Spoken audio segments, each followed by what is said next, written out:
Assalamu alaikum.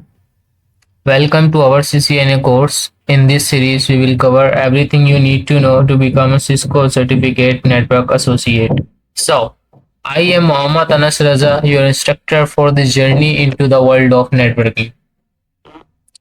So now today we will configure SSH.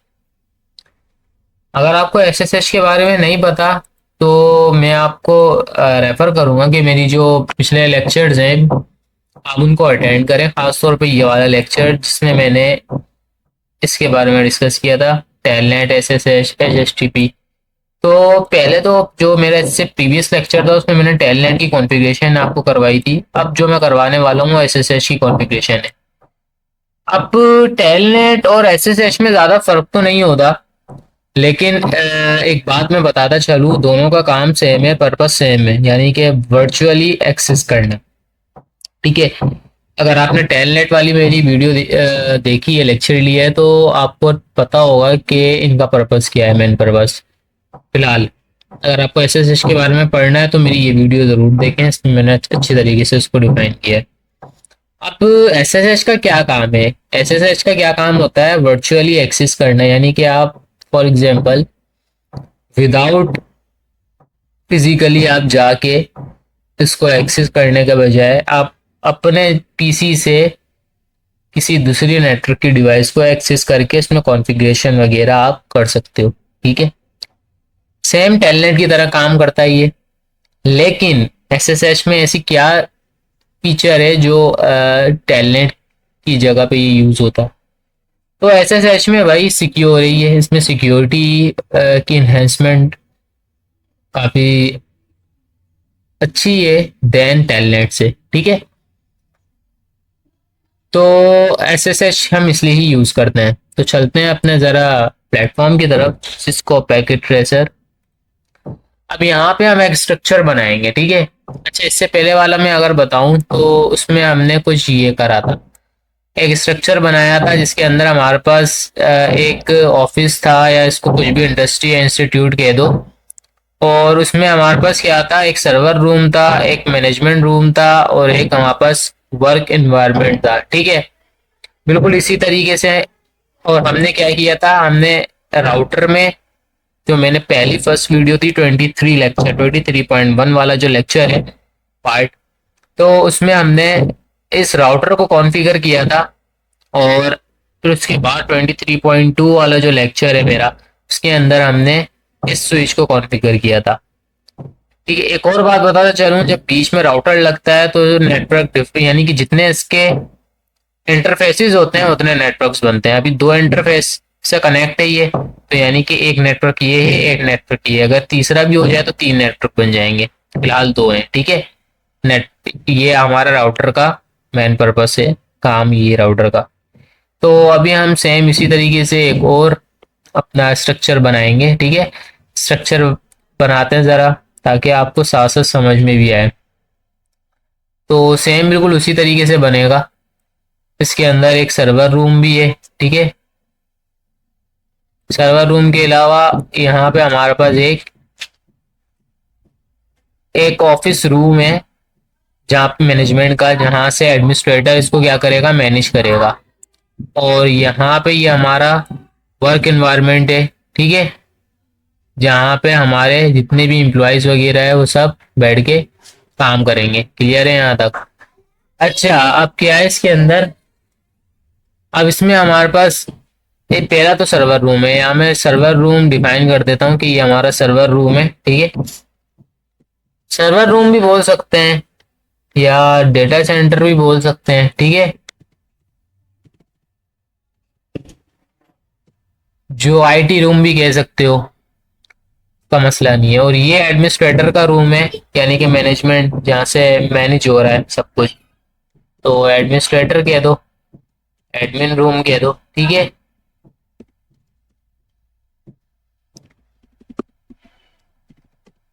अच्छा, ये हमारा वर्क एनवायरनमेंट है, जहाँ मेरे एम्प्लॉयज बैठ के काम कर रहे हैं। क्लियर है?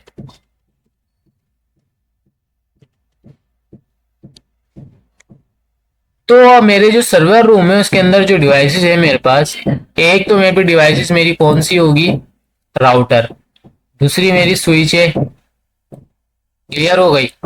और एक स्विच मेरा यहाँ होगा, जो मेरी जितनी यहाँ पे वर्क एनवायरनमेंट में पीसीज होंगे वो इस स्विच से कनेक्ट होंगे। ये स्विच किससे कनेक्ट होगा, मेरे राउटर से। क्लियर हो गई बात। एडमिन रूम में भाई एक एडमिन है जिसके पास अपना एक पीसी या लैपटॉप है जहां से वो बैठ के उसका एक्सेस लेगा। ठीक है, यहाँ तक क्लियर है। और यहाँ पे मैं आपको हमारी जो वर्क इन्वायरमेंट है, यहाँ मेरे जो एम्प्लॉयज हैं वो यहाँ पे वर्क काम करते हैं, तो इनको मैं एक एक पीसी प्रोवाइड कर दूंगा। ठीक है भाई। अब अब क्या करना है हमने, अब कनेक्शंस देने। दूसरा काम हमारा क्या होता है, कनेक्शंस देना। तो यहाँ हम इसको कनेक्शंस देंगे।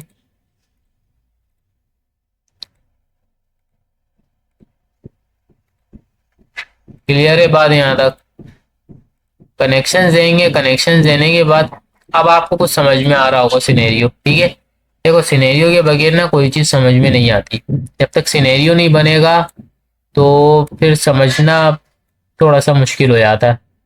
इस वजह से मैं सिनेरियो पे ज्यादा फोकस करता हूँ कि सिनेरियो बना के आपको समझाऊं। अच्छा, अब यहाँ तक बात समझ में आ गई होगी। ठीक है, अब नेक्स्ट काम हमारा क्या है, नेक्स्ट काम है हमारा आईपी असाइन करवाना। ठीक है, हम अपने आईपी असाइन कराएंगे। अब देखो इसमें दो नेटवर्क्स बन गए। एक नेटवर्क इस इंटरफेस का है ये पूरा, एक इस वाले इंटरफेस से आगे तक का नेटवर्क है, यानी कि दो नेटवर्क बन गए। वो भी मैं यहाँ डिफाइन कर देता हूँ नेटवर्क। एक ये नेटवर्क हो गया 0.0 का, 192.168.0.0। एक मेरा 1.0 का नेटवर्क बनेगा। ठीक है, ये हो गया 1.0 का। क्लियर हो गई बात, यानी कि यहाँ पर दो नेटवर्क बन चुके हैं। अब क्या करना है आपको इसके बाद, अब आपको इस नेटवर्क के जो आईपीज होंगे वो यहाँ पे हमारे पास जितने इंटरफेसेस हैं यहाँ से यहाँ तक वो वहां पे असाइन होंगे। और इस वाले के इससे आगे का हमारा कोई काम है नहीं। ठीक है, यानी कि इससे आगे जो भी इस इंटरफेस से आगे का हमारा कोई काम है नहीं। फिलहाल हमें सिर्फ अपने जो मेन नेटवर्क के डिवाइसेस है उसको एक्सेस करना है। ठीक है, वो भी किसके, एसएसएच के थ्रू। तो अभी फिलहाल हम अपना असाइन करवाते हैं जो हमारे आईपीज है। लैपटॉप में जाओगे, डेस्कटॉप में जाओगे, उसी तरीके से आईपी असाइन करानी है जिस तरीके से मैं पहले भी ऑलरेडी बता चुका हूँ। के अंदर हम 0.2 की आईपी असाइन करवाएंगे, क्योंकि 0.1 हम अपने हमेशा राउटर को देते हैं, याद रखना। ठीक है, जो 1 की आईपी होती है। तो और जो आईपी हम अपने राउटर के इंटरफेस पे देंगे वही हमारे पीसी का गेटवे होता है। ठीक है, ये बात तो पता है आपको। इसी तरह आपने राउटर में जाना है। राउटर में दो तरह से आईपी असाइन कर सकते हो, एक तो आप कमांड के थ्रू, और एक इस तरह इस इंटरफेस पे आना है। इंटरफेस पता होना चाहिए कौन सा है। ये है तो इस इंटरफेस पे आके इसकी पोर्ट्स ऑन करनी है और यहाँ पे आपको अपनी आईपी असाइन करवानी है। ठीक है, तो यहाँ पे मैं 0.1 की आईपी दे देता हूँ और ये मेरा खुद ब खुद सबनेट मार्क्स आ गया। इसी तरह दूसरा इंटरफेस पे भी देनी है ये वाले। तो यहाँ का नेटवर्क अलग है, 1.0 का है, तो इस इंटरफेस पे आके इसकी पोर्ट ऑन करके अब यहाँ नेटवर्क भी चेंज करना है मुझे, यानी कि इसको करना है 1 और इसको भी कर दो। क्योंकि पहली मैंने क्या कहता हूँ कि मैं हमेशा राउटर के इंटरफेस को 1 की आईपी दो। ठीक है, क्लियर हो गया ये करने के बाद आपने ये आईपी का काम कर दिया। इसको हम इस वजह से नहीं दे रहे, यहाँ मेरा भी कोई काम नहीं है फिलहाल। अब मैं क्या करूंगा, अब मेरा दूसरा काम पता है क्या है, दूसरा काम मेरा ये है कि अपने राउटर में अब मुझे एसएसएच की कॉन्फ़िगरेशन को चलानी है। ठीक है, ये बात क्लियर है। अच्छा, तो मैं अपने राउटर में जाऊंगा। राउटर में जाने के बाद अब मैं अपने CLI मोड में जाके यहाँ पे कुछ इस तरह होगा, तो यहाँ से इसको एग्जिट कर देना। ठीक है, एग्जिट करके आप कॉन्फ़िगर में आ जाना। अगर नहीं भी हुआ तो आपको पता है कॉन्फ़िगर मोड में किस तरह आते हैं, कॉन्फ़िग की कमांड पता है। ठीक है, ऑलरेडी पिछली वीडियोस में भी बता चुका हूँ। तो फिलहाल चलो एंड कर दो इसको। फिलहाल आपका ये है। ठीक है, यहाँ से भी अगर कहो तो एग्जिट कर देते हैं और बोलो ये आपका राउटर स्टार्ट है। अभी यहाँ पे सबसे पहले आपने इसको इनेबल करना है। इनेबल करने के बाद आप आ गए अब इनेबल मोड में। इसके बाद कॉन्फ़िगर मोड में आने के लिए कॉन्फ़िग लिखकर या आ गए आप अपने कॉन्फ़िगर मोड में। कॉन्फ़िगर मोड में आने के बाद यहाँ से आपका काम स्टार्ट है। सबसे पहले आपने एक कमांड डालनी है, कौन सी? होस्ट नेम चेंज करना है। होस्ट क्या है? ये जो राउटर का नाम है ना, इसको बोलते हैं होस्ट नेम। राउटर का होस्ट को, ये नेम को क्या करना है आपने? चेंज करना है, ठीक है। सॉरी, होस्ट होस्ट जो है ना, आपको होस्ट नेम डालना है। होस्ट नेम कुछ भी डाल दो आप, कुछ भी आप अपने कंपनी के थ्रू, जो भी आप आपके कंपनी वगैरह है आप उसका भी डाल सकते हो। फिलहाल मैं अनस लिख देता हूँ होस्ट नेम, तो मेरा राउटर का नाम अनस हो जाएगा। आप जो लिखना चाहो लिख सकते हो। और ये काम करना जरूरी है एसएसएच के लिए, ठीक है। फिर इसके बाद आप इसको डोमेन नेम दोगे। डोमेन नेम किस तरह देनी है आपको? यहाँ लिखनी है आईपी डोमेन हाइफन नेम करके आपने कुछ भी दे दो आप। मैं अनस दे देता हूँ डोमेन नेम। ये हो गया एक काम। ये काम लाजमी है, ठीक है। ये दूसरा स्टेप था। अब ये दो कमांड देने के बाद आपने अब जो कमांड देनी है वो है आपकी बहुत मोस्ट इंपॉर्टेंट कमांड है। मैं आपको बता देता हूँ आपने क्या कमांड देनी है। यहाँ पे लिखना है आपने क्रिप्टो, ठीक है, क्रिप्टो की जनरेट, ठीक है, क्रिप्टो की जनरेट। यहां तक हो गया। अच्छा, ये हम क्यों दे रहे हैं? ये हमारे टेलनेट को इनेबल कर देगी। जो टेलनेट है हमारा, इसके लिए हम पूरा ये हमने स्ट्रक्चर बनाया और ये हम कॉन्फ़िगरेशन कर रहे हैं। तो ये हमारे क्या करेगी? टेलनेट को क्या कर देगी? ऑन कर देगी। तो अब इसको ऑन करने के लिए हमारा क्या होगा? हम अपने आगे कमांड इसको कंटिन्यू करेंगे RSA को, ठीक है। क्रिप्टो की जनरेट RSA, ये करने के बाद आपने क्या करना है? जनरेट की लिखनी है। जनरेट की के बाद आपने एक नंबर डालना है। ये नंबर असल में क्या बताता है? ये नंबर आपका मॉड्यूल कहलाता है, ठीक है, जो मॉड्यूलस कहलाता है। ये आपके जो बिट्स होते हैं ये उसको डिफाइन करता है। तो आप अपने बिट्स को डिफाइन कर सकते हैं मॉड्यूलस लिखकर। अब क्वेश्चन मार्क डालो तो देखो लिखा हुआ आ रहा होगा size of the key modulus. उसका साइज क्या होना चाहिए? तो आप कुछ भी इस 360 से लेकर 4096 के बीच में कुछ भी, कोई भी नंबर आप रख सकते हो, ठीक है। 512 मैं रख देता हूँ, ठीक है। ये करने के बाद आपने क्या करना है? इसके करने के बाद आपने नेक्स्ट अब क्या करना है? एक और कमांड चलानी है, लाइन बीटी वाई, ठीक है। ये आपकी टेलनेट वाली कमांड है, अगर आपको पता हो। लाइन बीटी वाई 0 से लेकर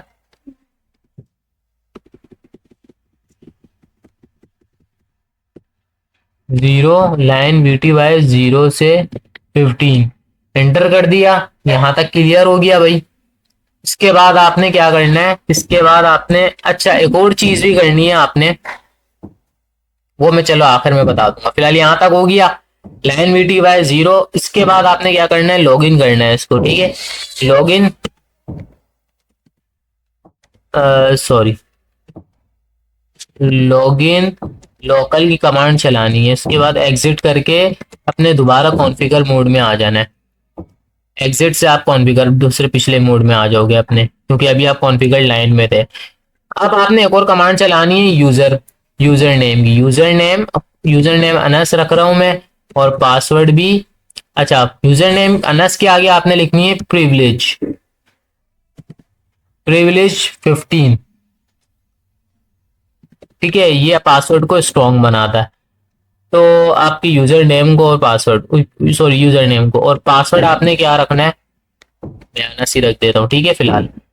तो ये मेरा यहाँ तक काम कंप्लीट हो गया और यहाँ आप एंड की कमांड से बाहर आ सकते हो, ठीक है। हर चीज स्टेप बाय स्टेप करनी है। अब आपने यहाँ से इसको कैंसिल करना है, क्लोज करना है। आप अपने लैपटॉप में आए, जाओ, मैनेजमेंट का लैपटॉप है जहाँ से एक्सेस करना है। अब आप फिजिकली, आपको इस सर्वर रूम में जाने की जरूरत नहीं है। आप अपने एडमिन वाले रूम से बैठ के अपने कमांड प्रॉम्प्ट से आप जब एक कमांड चलाओ, सबसे पहले तो पिंग करके चेक करो कि वहां पिंग हो रहा है या नहीं, ठीक है। पिंग 192.168.0.1 हमने उसे आईपी दी थी, तो पिंग मेरा यानी कि सक्सेसफुली पिंग मेरा काम कर रहा है। अब आपने एक कमांड चलानी है SSH, ठीक है। तो SSH के बाद आपने क्या करना है, SSH के बाद आपने कमांड चलानी है प्रिविलेज की, ठीक है, सॉरी, SSH के बाद आपने कमांड चलानी है -L, ठीक है, -L। और इसके बाद एक, यानी कि -L के बाद आपने क्या, वहां मैंने आपको एक होस्ट नेम लिखवाया था, जो कि मैंने क्या डाला था, होस्ट नेम अनस। प्रीवियस जाना, याद आ जाएगा। अगर नहीं याद तो प्रीवियस जाओ, वीडियो देखो।